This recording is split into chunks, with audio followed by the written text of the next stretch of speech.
Okay, this is a video review of the gloves that I have for biking. I'm going to start off with my multi-season Richa Vision Fluro gloves. These are the first gloves that I bought. They were about £45 in September 2010. They're currently on the same company website now for about £60, so the price has gone up on these for some reason. Quick spec, they're waterproof, textile, they've got leather on the palms and on the inside of the glove here. Moulded plastic knuckle protectors. They're fluoro parts, which I quite like, help with visibility and so on. On the left hand glove you've got a visor wipe, which is quite clever. I used it a few times and it does work in terms of getting water off the visor, which I like. Things that are good about this are, well, they're quite comfy and reasonably warm in most conditions. The quality is there, they're pretty good on that, they haven't broken anywhere. There's the odd little bit of stitching coming loose, but otherwise they're pretty good. And they feel good, they're nice and comfortable when you're on the bike. In terms of the bad points, well, I'd say they're not the warmest, and they're not completely waterproof. They have let me down in the past when it was really torrential rain. They got my hands wet, and they can't be worn in all seasons. So in the extreme cold and extreme heat, they'll not do the job. Because they've got a liner in here which is meant to breathe, in the hot weather they'll just stick to your hands and you're in danger of pulling the liner out with all the sweaty hands and so on. But generally very good gloves, I'd say.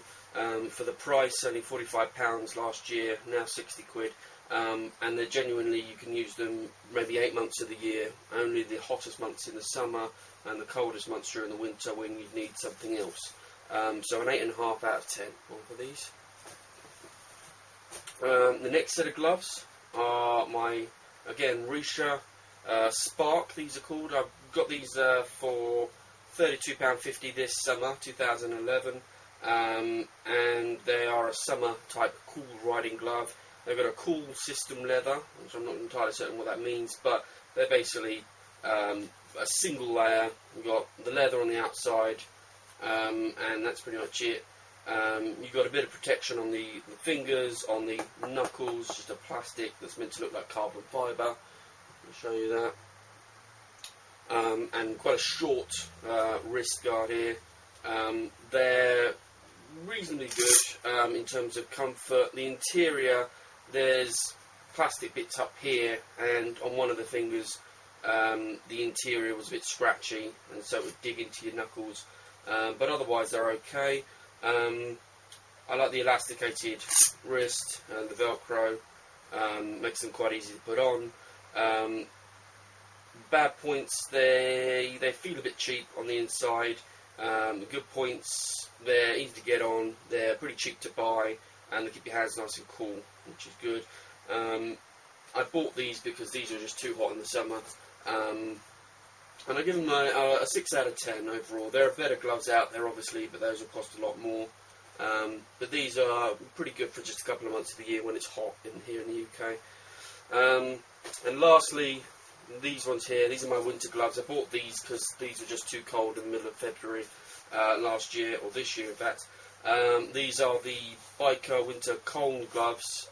These things won the Ride Best Buy winter gloves this year, I think it was, or last year in fact. And they're full leather, full Gore-Tex, waterproof gloves. They cost me about 80 quid last year, so December I think it was last year. They're about that price still on the website. Generally very high quality gloves, all leather on this side, a kind of textile on that side. Again, the moulded hard plastic for the knuckles, nice securing feature there on the wrists, gauntlet style, so it goes over your jacket sleeves. Again, very comfortable, pretty warm, but even still, in February it was really cold, and my hands still got cold even whilst wearing these gloves. So although there's lots of adverts saying that they're brilliant and that completely waterproof and so on, you still will get cold in the coldest situations. Things I like about them, they're warm, they're waterproof to a certain extent, and they're really nice, high quality build. But the bad point is that you still will get cold, so unless you've got heated grips, you're going to struggle, really, to stay warm. And those are my gloves for all seasons, really, 3 sets. And there you go.